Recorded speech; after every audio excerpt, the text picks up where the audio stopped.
realmente la sepsis es un punto muy importante en todas las entidades hospitalarias, ya sean públicas o privadas, y ya sea en el primer y segundo nivel. ¿Por qué es muy importante? Porque cada año, cada minuto, muere un paciente por sepsis. Y a veces, en mi experiencia, puedo decirles que a veces es porque es muy mal diagnosticado por nosotros mismos. Entonces, es ahí en cuanto nosotros debemos prepararnos y capacitarnos de qué hacer. Primero, cómo detectar esos pacientes, ¿no? Entonces, es muy importante primero valorar el lugar donde estamos, ¿no? La zona en la que estamos. Siempre es muy importante en preguntar y saber, preguntarnos a nosotros mismos, ¿cuál es la patología más frecuente que hay en esta zona, ¿no? Ustedes de repente que están en Huaraz u otros colegas en alguna otra provincia, aquí en Lima, por ejemplo, ¿no? Acá hay muchos pacientes con bastantes comorbilidades. Entonces, eso es un punto muy importante para que ustedes puedan detectar al 100 un paciente séptico. Incluso puede haber que tengan pacientes ustedes, que tengan un paciente que tenga criterios de SIRS, que sea séptico y ustedes clínicamente no lo vean. Y es ahí en donde tienen que actuar. No necesariamente tengan que ver que un paciente se está recompensando para que ustedes empiecen a actuar. Así que yo los invito, si tienen algún paciente que sospechan que es una sepsis, clínicamente ustedes lo pueden ver despierto, pero ven un llenado capilar mayor de 2 segundos, pero ven que está taquicárdico, pero ven que es hipertenso, pero su presión es 90-60, y dicen, no, está con 90-60, todavía. No, ese paciente ya está séptico, porque si están frente a un paciente hipertenso, el 90-60, aunque pueda pasar normal, pero normal frente a quién, frente a una persona que no tiene otra comorbilidad, o no tiene esa comorbilidad. Pacientes que están haciendo hipoglicemias, diabéticos, no es porque se puso mala insulina, o pacientes que están haciendo hiperglicemias, y no es porque no está tomando su medicamento, sino es que hay algo que lo está descompensando. Perfecto. Otra vez, el tiempo. El tiempo es muy importante y más en estos pacientes. Entonces hemos visto dos patologías muy grandes. Estamos viendo, esa es la segunda, que es una muy interesante. Y realmente cada cierto tiempo hay cambios, ¿no? En las guías, como la Surviving Sepsis, que la última 2021, 2023, que por aquí los americanos, que por aquí los alemanes, que los asiáticos. Realmente todos, si pueden leer, todos se enfocan en lo mismo, ¿no? Priorizar la identificación de estos pacientes. Identifico a mi paciente con sepsis, no esperar que salgan los resultados de antibiótico, no esperar que termine y lo encharques al paciente con 3-4 litros de agua, no, actuar al tiempo. Entonces, el tiempo me va a reducir la mortalidad, ¿no? Entonces, ustedes, yo tuve el placer de trabajar en Huánuco y me llegó una adulta mayor con estas características. Y otro punto que ustedes tienen que ver, que el lugar donde ustedes estén laborando, si es en provincia, que estos pacientes no van a llegar a tiempo, no van a llegar con que 2 horas, 3 horas, llegan a veces con 3, 4 semanas y realmente te van a decir, ¿no? En nuestra idiosincrasia nos van a decir, mi papá no quiso venir, doctora, mi mamá ya está hace 2 días, o mi abuelito ya no quiere comer hace 3, 4 días, o mi abuelito no sé, no hace deposición, mi abuelito orina menos, pero todo eso, conforme el tiempo que los digan, entonces ustedes ya saben que la mortalidad es mucho más alta, ¿ok? Y tienen que valorar siempre las características clínicas. Miren esas mucosas de esa paciente. El estado realmente en el que llegó esta pacientita es un estado un poquito sucia, ¿no? Entonces, en nuestra creencia cultural también, ¿no? Es que estos pacientes en la sierra, ¿no? Y también incluso en la selva, se colocan ciertas hojas o tienen otro tipo de tratamiento, ¿no? Entonces, la señora pues llegó en un estado sucia realmente, ¿no? Biséptica, encefalopática, agitada. Miren esas mucosas secas, tenía rastros de hongos a nivel perineal, ¿no? Entonces, lo otro es lo que ustedes vean al examen físico, al examen clínico, lo que ustedes pueden ver, lo que primero entren por sus ojos, ustedes digan, ah, no, esta paciente se va a comenzar a inestabilizar, tienen que actuar ya, ¿ok? Entonces, Los conceptos de sepsis que ustedes también deben conocer, los compañeros. Disfunción orgánica potencialmente mortal, que es causada por una respuesta desregulada del huésped a la infección. Complicación que tiene lugar el organismo produce una respuesta inmunitaria desbalanceada, anómala frente a un proceso infeccioso. La sepsis, una urgencia médica, sí, que si no se diagnostica y se trata de forma temprana, nos va a ocasionar los daños irreversibles, ¿no? Que es las fallas multiorgánicas. Incluso va a comenzar a escalar, se va al shock y a la falla multiorgánica. Y ya cuando ingresa shock, ese paciente hipotenso, no responde con vasopresores, altas dosis, altas dosis, altas dosis, la mortalidad va incrementándose con este paciente, ¿no? Y las complicaciones de la sepsis, el shock séptico, ¿no? Es la parte grave. Y hay una alteración circulatoria, ya hay celular, metabólica, y pues va a incrementar la muerte en nuestro paciente. Los órganos más frecuentes afectados, riñones, hígado, pulmón, corazón, sistema nervioso, sistema hematológico. Entonces, no esperemos que nuestro paciente, la presión se vaya por los suelos, siempre valoremos eso. Es un tip que para mí siempre se lo recomiendo a mis residentes, ¿no? A veces nuestra sala de shock trauma puede estar tan llena de pacientes, podemos tener 7 u 8 pacientes y a veces no tenemos a dónde desfogar, que suele pasar en problemas en la mayoría de los hospitales que he visto, que no tienes a dónde sacar tus pacientes, ¿no? Pero entonces viene un paciente y dice, doctora, pero está con 90-60, ya le voy pasando fluidos. No, ese paciente, créame que ese paciente va a ir mal, porque es un paciente quizás hipertenso, es paciente renal, los pacientes renales manejan presiones altas, ¿no? Ese paciente te está diciendo, alerta, oye, aquí me voy a infectar, me voy a poner peor. Entonces, a ese pacientito, sálvenlo a su unidad, observación, donde crean, no esperen los resultados y empiecen el tratamiento, ¿ok? Como la sepsis grave suele implicar una infección del torrente sanguíneo, el corazón es uno de los primeros órganos afectados, ¿ok? Entonces, ahí es cuando comienza a disminuir la función circulatoria. Ahora, hay estudios que nos muestran que hay mecanismos de disfunción cardíaca y renal en pacientes ya casi en la parte final de la sepsis, ¿no? Entonces, estudios que lo han llevado a la microscopía electrónica y que reveló, por ejemplo, la muerte celular es rara en la disfunción cardíaca inducida por sepsis, pero produce lesiones en los cardiomiocitos. A comparación de repente los túbulos renales, que es común en sepsis, pero se presenta focalmente. ¿Dónde? En las células tubulares. Perdón, la mayoría de las células tubulares parecen normales. En cambio, en el riñón, el grado de lesión y muerte celular no tiene cuenta la gravedad de la disfunción orgánica inducida por sepsis. O sea, en estos estudios se valoraron citológicamente cómo iba a afectar. No. Ahora, la disfunción orgánica en estos estudios, ¿no? Por ejemplo, en este estudio, nos dice cuál sería el porcentaje de causas, ¿no? Por ejemplo, lesiones, pacientes que llegan a sepsis, pacientes con diagnóstico de sepsis, afectados por shock, daños pulmonares, daño renal, casi el 50%, ¿ok? El daño hepático, el trastorno del sensorio y comienzan a hacer disfunción, el CID, ¿no? Entonces, en ese estudio se valoró el diagnóstico de pacientes con sepsis, cuál es la progresión, ¿no? La progresión, la disfunción, a llevar a la disfunción orgánica, ¿no? Y lo primero que hace es de irse al shock, ¿no? Posteriormente al shock comienzan a fallar los órganos, ¿no? Y como pueden ver aquí, riñón se va a la par pulmón con la parte neurológica, ¿no? Por seguir la parte hepática, culminando a un CID.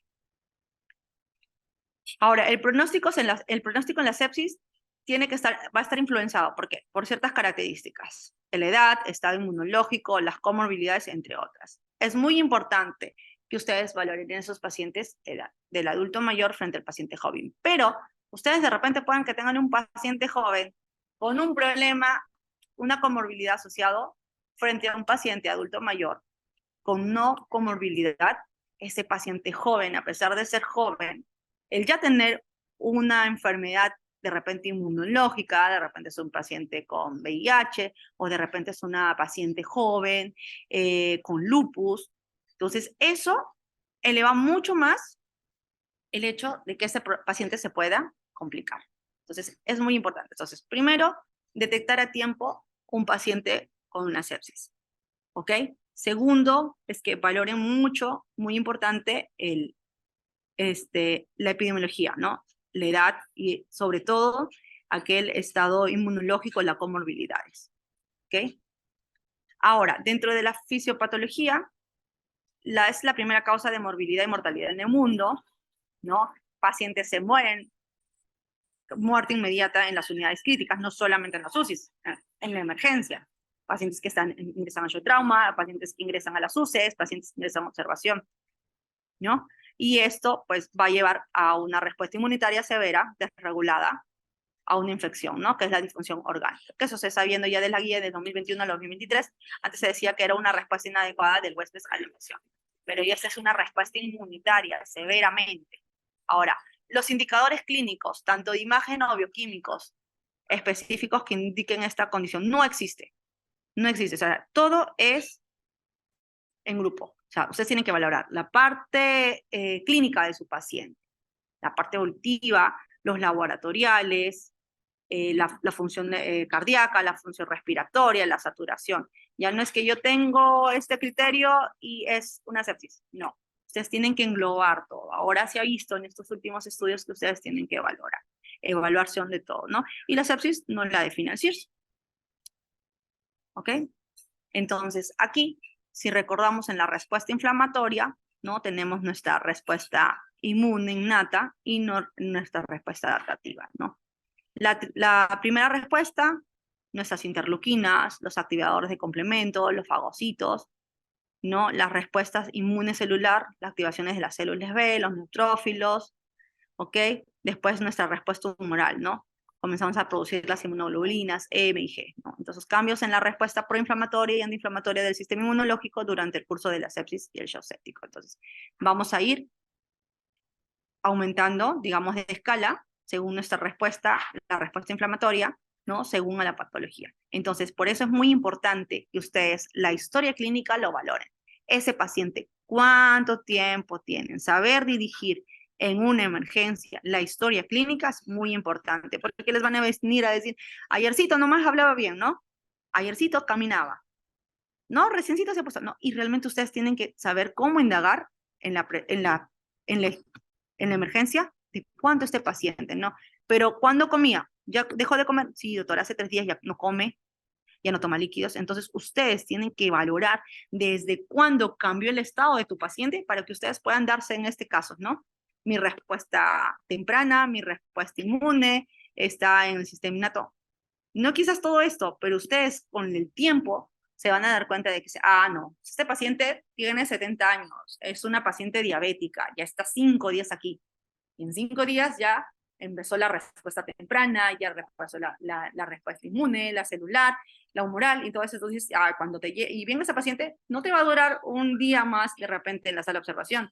De repente usted ya tenga criterio de darle algún tratamiento mucho más severo, mucho más fuerte, o de repente ya que ingrese a la sala de shock trauma, ¿no? No esperar que tenga que caiga su sensorio, ¿no? Entonces, eso es muy valorable, por favor, que ustedes tienen que tener en mente. Entonces, ok, definir sepsis, no, es una respuesta hiperactiva, una respuesta tóxica, entonces tenemos un paciente con infección. Ahora, estas son las últimas guías que pueden ustedes encontrarlas en internet, que les van a decir, ¿no? Les van a guiar el camino a la detección temprana, el tratamiento, que pedir, cómo yo diagnostico o cómo yo defino mi sepsis, cómo digo este paciente está séptico, no, ¿ok? Existen las escalas extrahospitalarias, la escala CUSOFA, que cuando se dice que es más de 2 criterios, ¿ok? Que es la presión, la frecuencia respiratoria y la alteración del estado mental, la caída del sensorio, vamos a estar hablando de un paciente con sepsis. ¿Ok? Existen otras escalas de advertencia temprana, el NIC2, ¿no? Sobre un score mayor de 2, igualito puede pensar en una sepsis, o dependiendo, ¿no? Aquí está, ustedes pueden ver los parámetros que utiliza el NIC2 acá, la frecuencia respiratoria, la saturación de oxígeno, el oxígeno suplementario, la presión, y según la respuesta de la escala, la calificación, qué riesgo clínico tiene su paciente. Ahora, Q-SOFA más SOFA es igual a sepsis. Una puntuación de Q-SOFA mayor de 2 te puede sugerir sepsis. En la guía de sepsis 3 recomienda que para una puntuación Q-SOFA menor de 2 se utilice la puntuación SOFA completa, incluidos los resultados del laboratorio. Aunque esta herramienta es más eficaz para la sepsis, el uso de SOFA puede ser problemático para el médico de sepsis. Entonces, ¿por qué les coloco esto de acá? Porque ustedes valoran todo eso, no solamente el que tenga su presión, la presión arterial disminuida, que esté taquimneico o esté encefalopático. Aquí van a incluir que como pueden incluir también el CIRS, ¿no? Los leucocitos, como encuentren ustedes también si hay neutrófilos, si hay fiebre. Acuérdense que el CIRS tampoco no quiere decir que sea todo sepsis, ¿ok?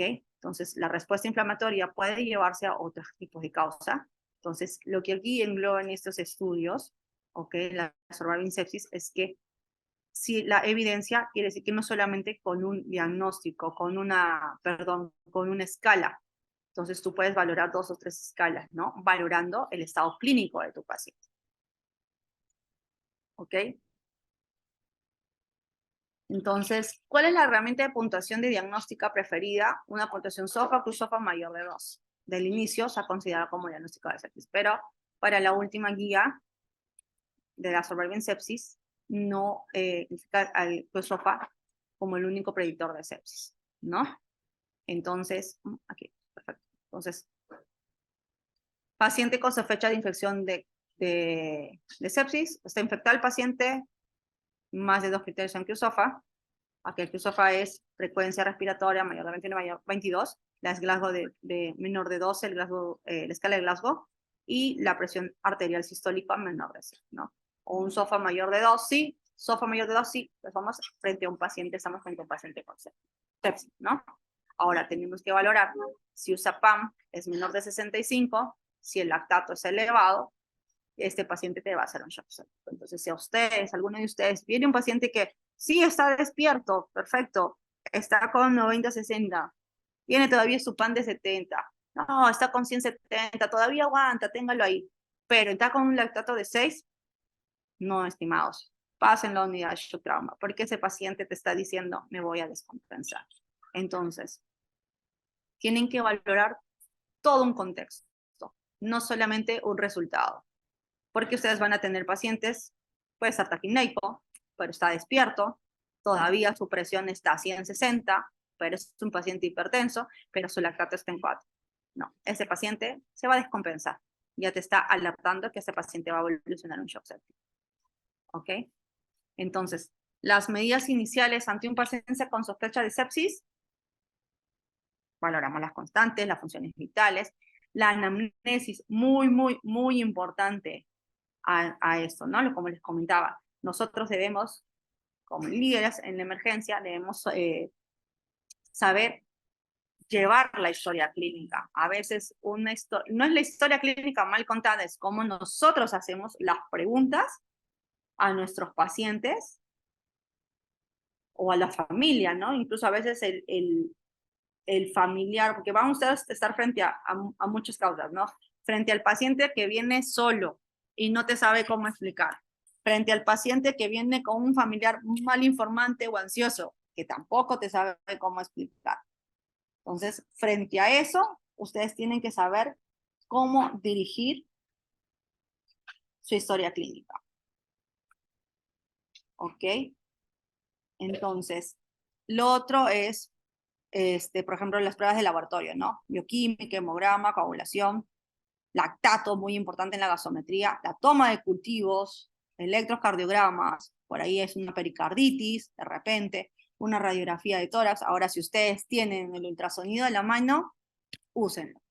Se colocan en la parte pulmonar, en la zona 4 del pulmón, que es al nivel de la línea axilar media, y pueden valorar si hay presencia de broncograma aéreo, ¿no? Incluso líneas B, efusión pleural, que no solamente es por congestión, también hay efusión pleural o derrame pleural por neumonía. ¿Ok? Después, lo que tienen que hacer es comenzar el tratamiento en la primera hora. Eso es muy importante. Entonces, Tratamiento de soporte, tratamiento antibiótico y controlar el foco. Entonces, siempre valorando los gérmenes comunes, siempre valorando los antecedentes de esos pacientes, porque ustedes van a tener pacientes que les reingresen por infección urinaria, pacientes que ingresen por problemas respiratorios, o aquel paciente con EPOC o EPIC, que visita a la emergencia cada 2 veces por mes, ¿no? Entonces ustedes tienen que valorar bastante eso en su paciente. Y el control del foco, ¿no?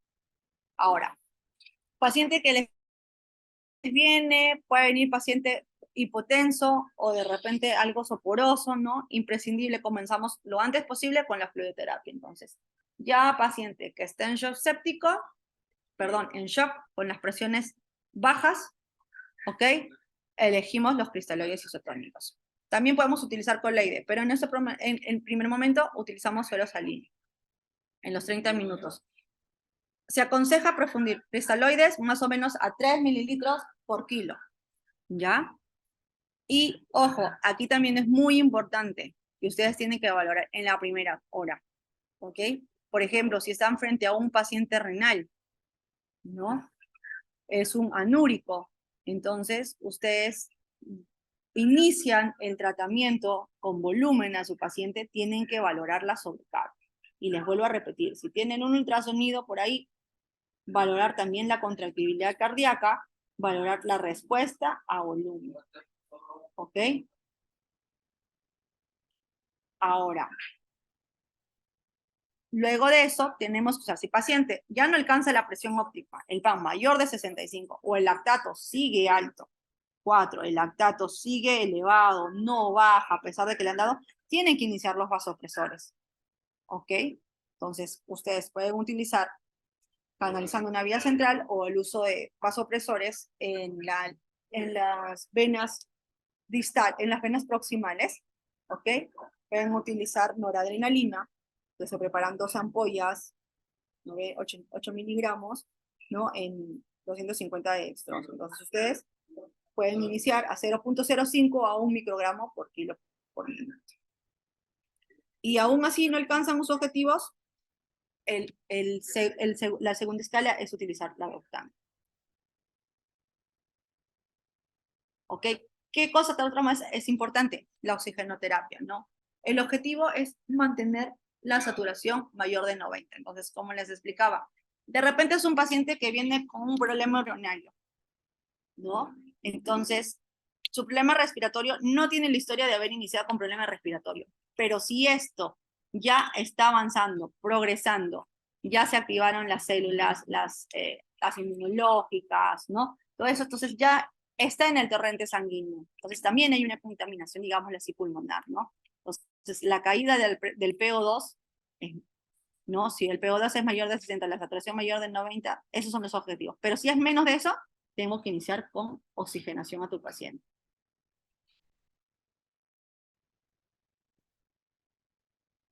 Ay, perdón. Ok, la glucosa. Se ha demostrado que hay que controlar estrictamente la glicemia y esto va a disminuir la mortalidad de manera significativa, ¿no? Entonces, la glicemia que se objetiviza aquí es menor de 150, ¿no? Si vemos que las glicemias, y más en un paciente diabético, no persisten mayor de 180, ustedes pueden iniciar infusión de insulina, ¿no? Y aquí tienen que hacer su control por lo menos cada 2, 3 horas, ¿no? De la glucosa. Y estabilizarla pues cada 4 a 6 horas, ¿no? Y una vez estabilizada, pues ya hacemos el control cada 4 a 6 horas. Entonces, una vez que hemos resuelto la hipoperfunción en el soporte hemostático, tenemos que también mantener una hemoglobina. ¿Por qué es importante aquí el tema de la hemoglobina? Porque la hemoglobina se encarga de trasladar o llevar el oxígeno, ¿no es cierto? Entonces, lo otro, se sabe que en pacientes con hemoglobina menor de 7 puede llevar a problemas cardíacos, ¿no? Entonces, es muy importante tener la hemoglobina mayor de 7, que tiene menos riesgos de alteraciones cardíacas. Ahora, sabemos también que en los adultos mayores lo óptimo es a 10, ¿no? Pero si estamos frente a un hospital donde es un poco limitado, la transfusión es ideal, de sangre, ¿no? De llevar una hemoglobina, de repente en 10 en caso de un adulto mayor, ¿no? Mantenerla en 7, pues es lo ideal, ¿ok? El bicarbonato, el bicarbonato realmente solamente está para, recomendado en uso si el pH es menor de 7.15, ¿no? No es que mi pH esté en 7.30 y mi bicarbonato esté en 16, no. O que mi bicarbonato esté en 10 y yo tengo que darle bicarbonato. Dependiendo del contexto también del paciente. Pero si no es un paciente que tenga un problema renal, no, no es recomendable que utilicen bicarbonato. ¿Ok? Después los corticoides. Sí, es recomendado el uso de hidrocortisona 200 miligramos por día si no hay la respuesta de los vasopresores. ¿Ok?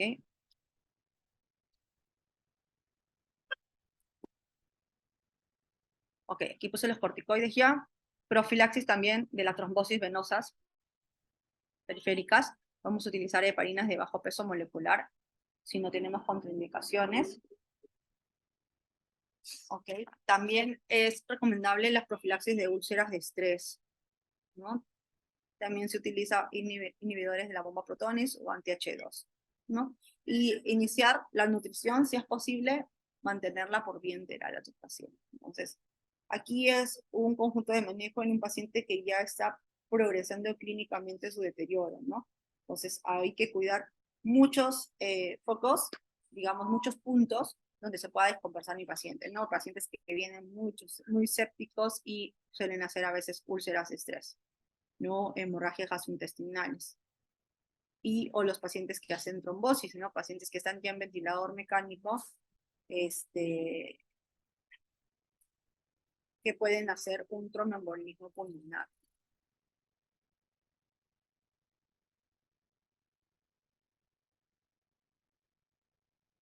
Entonces,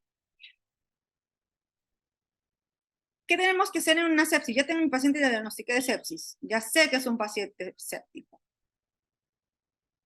Ya sé que está séptico y la primera hora que tengo que hacer, valorar el nivel de lactato, tengo que extraer hemocultivos, administrar antibióticos endovenosos, iniciar la fluidoterapia.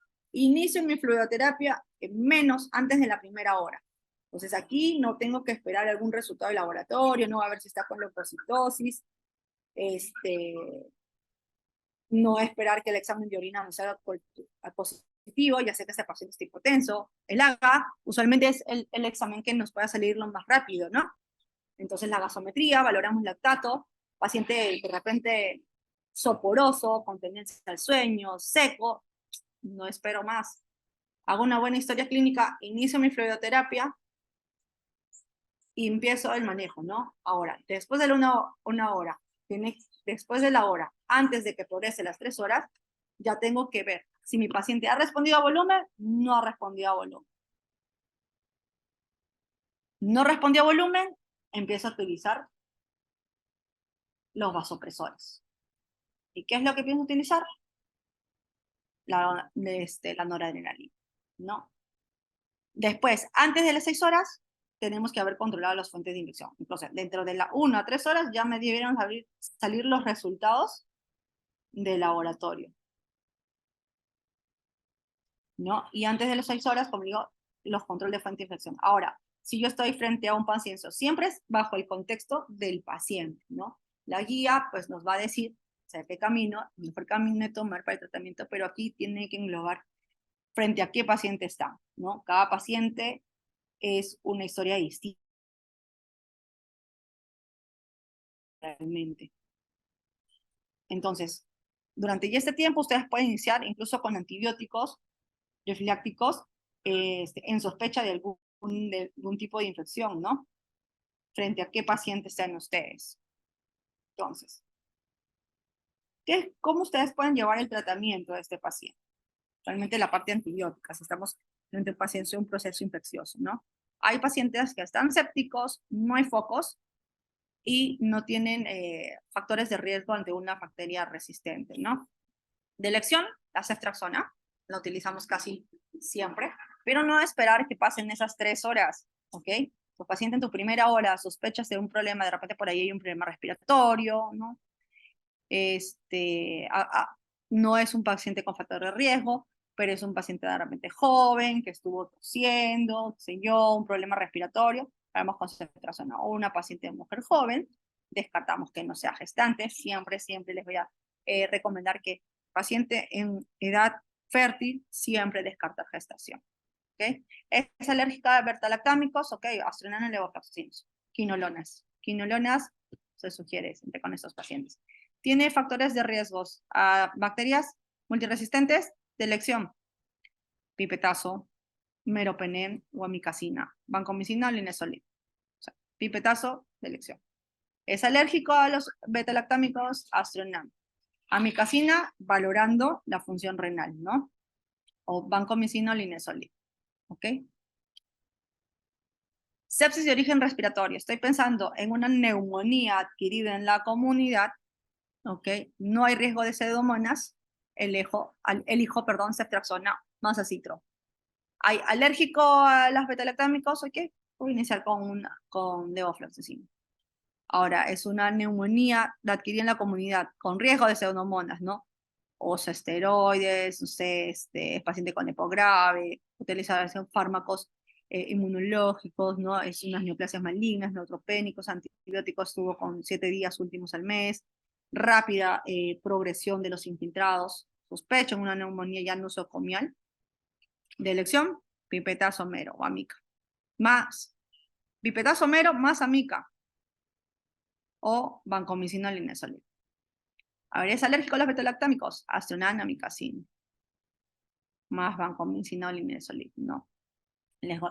Sospechando en un MARSA. Ahora, pacientes sin factor de riesgo, pensando en sospechando en temas urológicos, selección ceftriaxona, tauramicina. Tauramicina tenemos acá. Alérgico a beta-lactámicos, amicacina, ¿no? Con factores de riesgo, utiliza sonda vesical, hubo una manipulación neurológica, estuvo hospitalizado, le están dando cada rato ceftriaxona, viene de un proceso urinario, no mejora. Carbapenem de elección, o amicacina o vancomicina. Sí, un factor de riesgo pues, sospechando enterococo, ¿no? Entonces, es muy importante, por ejemplo, hay hospitales, trabajo en otro hospital yo, Hospital Barton, que tiene en la parte de su sistema como que un historial de cómo vienen los pacientes sus cultivos, ¿no? Entonces ustedes valoran eso, ¿no? Es un paciente que ya viene con E. coli, repetitiva, por ahí viene un montón de bacterias, repetitivo ingresa, es usuario de sonda vesical, entonces yo ya tengo que ir por lo más fuerte en sospecha de que ser reingresante al hospital por dicho motivo, ¿no? Lo otro es séptico el foco abdominal. Es muy importante y aquí es un trabajo en conjunto con la parte quirúrgica o gastrointestinal, ¿no? Con gastroenterólogos o cirujanos, ¿no? Del diagnóstico oportuno en ese momento. A veces también nos dejamos sobrellevar, digamos, de no magnificar realmente las emergencias abdominales. Wow, tienen bastante riesgo de complicaciones. Es muy importante que se descarte alguna enfermedad como la colecistitis, ¿no? O pancreatitis. Entonces, a veces viene esa persona, así sea joven, yo les sugiero, háganle una eco, por ahí una amilasa lipasa, ¿no? Porque a veces no suelen de los pacientes jóvenes que he visto, no suelen tener conocimiento de que de repente no hay el antecedente de que tienen un cálculo por ahí, ¿ok? Y se dieron pues un atragantón de comida. Entonces es muy importante que ustedes siempre deben preguntar qué es lo último que comió, ¿no? ¿Qué es lo último que comió? Porque eso puede ser que desencadene y ahí tengan ustedes la historia, ¿no? Es un paciente que comió, qué sé yo, comida grasosa, comida copiosa, hasta incluso alcohol, consumió en las últimas 48 horas, ¿no? Entonces, una ecografía realmente para que les descarte por ahí, persiste de repente el dolor, una ecografía siempre les va a permitir a ustedes, uno, librarse de que esto se pueda complicar a una sepsis abdominal, incluso en la parte legal, ¿ok? Es mi sugerencia siempre cuando hablo de abdomen. Entonces, de lesión, ceftriaxona, cefataxona, o de repente vamos con glabulánico o ortopenia si estoy sospechando en BLE, ¿no? Ahora, alergia a beta-lactámicos, Astronam con metronidazol, ¿no? Ahora, aquí también es muy valorable cómo va yendo la evolución del paciente, ¿no? Shock séptico, disfunción orgánica, incluso si estoy un paciente que a pesar de que ya le estoy dando antibióticos, está con soporte vasopresor y debe ingresar a sala, pues el cirujano tiene que valorar si ese paciente debe ingresar a sala, ¿no? Ok. Ahora, si es nosocomial, ¿me escuchan? ¿Se me logra escuchar? Sí, sí, doctora, se le escucha. Disculpe. Entonces, si es nosocomial, si estoy pensando en una peritonitis postoperatoria, terciaria a esto, tenemos de elección meropenem, amikacina, banco o linesolid. Y si es alérgico, pues Astronam, ¿no? Entonces, es muy importante valorar valorar el estado clínico del paciente.